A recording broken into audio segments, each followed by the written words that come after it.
nice visit with your and wife. Deborah and Yanling. Yingling. Uh, Yeah. Yanling speak Mandarin. Yeah, I can 讲 speak 国语，讲 Mandarin. 国语。I come from mainland China. 你 How 讲 are you? 哦，讲国语啊。Oh 我是 yeah. 天津来的。Oh yeah. Okay. You're also Chinese. Sorry, I'm Wow. speaking Chinese to her. Yeah. We both are Chinese. I come from Sichuan province. Oh yeah, I'm from Hebei. Oh, Hebei. Hebei. Yeah. Yeah. Okay, next. All I know is I think ni hao. That means hello. Yeah. That's it. Well, That's all. Great. Don't worry, that's all I can say. 你好。 My wife is barbarian. She only know how to say 你好. Ni hao, I know. Wow, fantastic. So if you don't mind, I will start recording. Okay. Yes. Okay. Recording in progress. There we go. So we don't have to transcribe. Yeah. Great.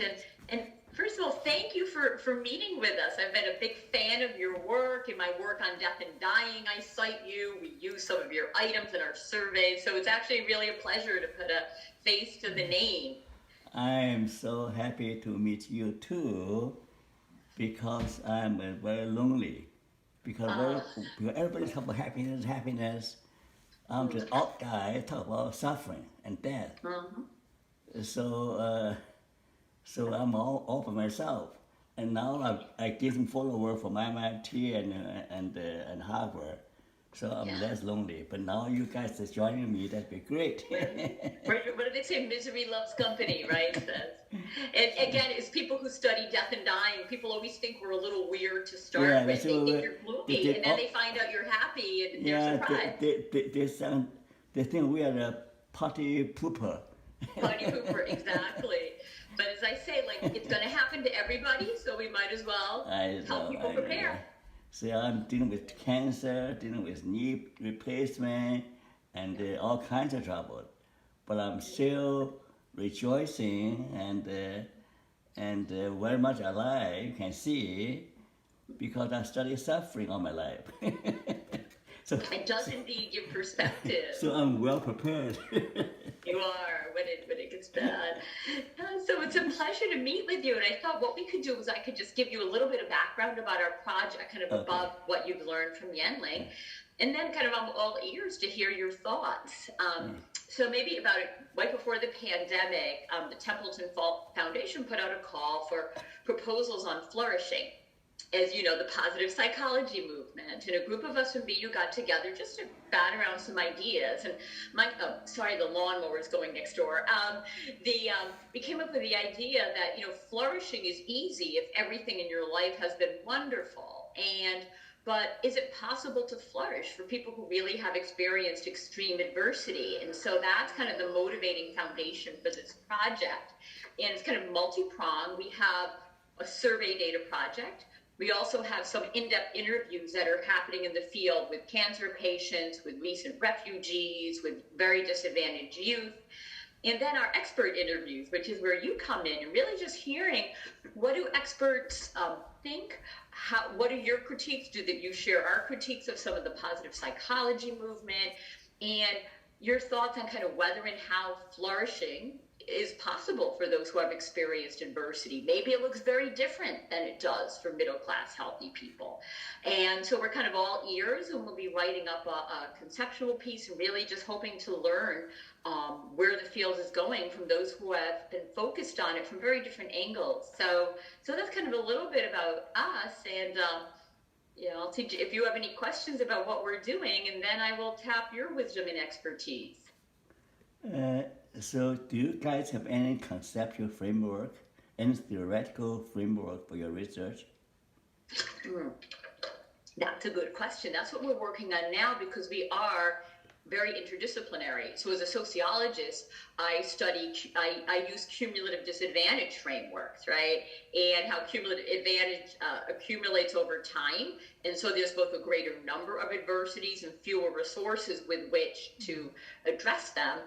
The psychologists tend to focus more on kind of the internal workings. And so what we're trying to do is actually come up with a more integrative framework that addresses the micro and macro, right? Because the positive psych movement is all about thinking yourself happy, whereas in sociology we realize structures need to change, and so that's what we're actually developing over the course of this kind of conceptual article we're trying to put together.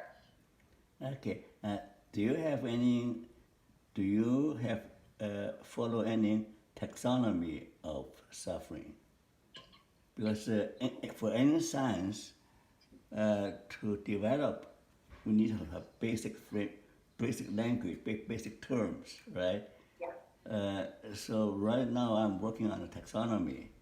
Oh, wonderful. Because taxonomy will include systemic issues like society, culture, discrimination, structural issues, right?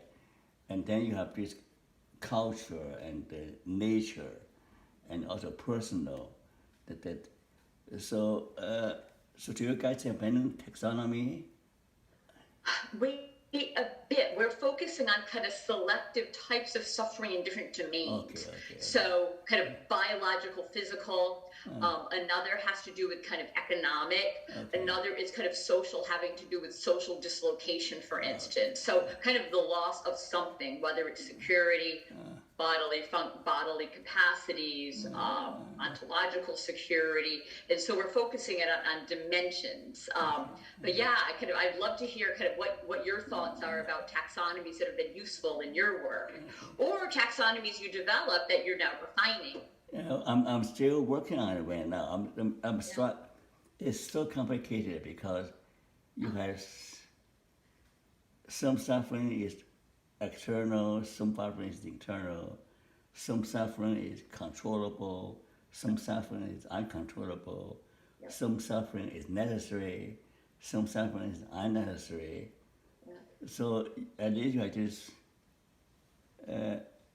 this simple classification, and then you have etiology, right? The etiology, where it comes from nature, where it comes from culture, where they come from the solar system, where they come from within yourself. So I'm still working with my friend at Harvard, we're still back and forth, still not finalized yet, but pretty close. So I'll let you know, okay? Absolutely. And another thing we're thinking about also is the dimension of time, kind of whether it's time delimited and whether it's something that happens once. And, thinking from the stress paradigm, there are some things that are kind of acute events, others are more long lasting. So again, coming up to that theme of time, which we think is important. But of course, time is always a important dimension. In fact, most of our suffering come from either the past, aversive childhood experience, or some early trauma, either from the past or from the future. The future including all the imagined, all the anticipated disasters that may happen. So this is strange. Most of suffering is not from the present, but burden from the past, all the worries about the future. So that's why suffering is such a reality, because at any point in time, we carry this burden from the past, the big load of worries from the future, and also present difficulties. So here we are. So my theoretical framework is existential psychology. That to live, to suffer is to find meaning for suffering. Yeah. And my early research is I hate to say that because I play God while I do animal research. Huh. I randomly assign some rat fortunate, they're from rich family, some rats from poor family. So one group of rats are deprived in childhood, in babyhood. So I also deal with aversive environment. And one group of rats grew up in peace and prosperity. One grew up in a world of stimulation, shock and light, and shocking them. Okay. Do you know? For my years of research, do you know what's finding? Invariably, animals who grow up and able to adapt to the adverse environment, they perform better than the rich rats. Yeah. The poor defeat the rat. Do you know what motivated my research? Yeah. Because I'm from China. Yeah. We were taught 吃得苦中苦，才做人上人。If you cannot endure more suffering than other people, you will never excel. So that we were drilled in primary school, at home. 吃苦is a virtue. Eating bitterness is a virtue. That if you don't learn how to eat, if you do not learn how to eat suffering, you will never amount to anything. Right, Fanny? Do you agree? Fanny, right? That's how we learn China. Yeah. Yeah. That's a very classic saying in China. Like only you can work hard, you can be successful. Without suffering. Yeah. So that is where I come from. So my essential, partly from in essential psychology in Europe, Franco and Kierkegaard and what the guy, the creative genius. What the guy I forgot the name. Franco influenced by him a great deal. He wrote a book on the Superman. What's his name? Viktor Frankl. Viktor Frankl's philosopher. The philosopher who talked about God is dead. The guy who wrote a book. What's his name? Nietzsche. Thank you. That's kidding. So my existential part of psychology, partly from European existentialism, partly come from the Chinese culture. The suffering is the foundation of everything. So therefore, I do not think of suffering as, something bad happened, horrible bad. How could you have, the parapsychologists consider suffering as an intruder, as an unfortunate event. Want to deal with it as something that, to get around it if possible, just consider suffering as an unfortunate event happen. But for me as Chinese, suffering is part of life. Suffering is not something foreign to us. It's not an intruder. It's our teacher. It's our teacher, our master, our friend. Interesting. So that's why the part of psychology hate me for saying that. Yeah. They think the suffering is bad. I said, no, it's not bad. It's good for you. I said they got mad, right? They reject. They can't accept that, right? So I said, well, that's where I came from. So there are two kinds of parapsychology. One is the Chinese parapsychology, one is the American parapsychology.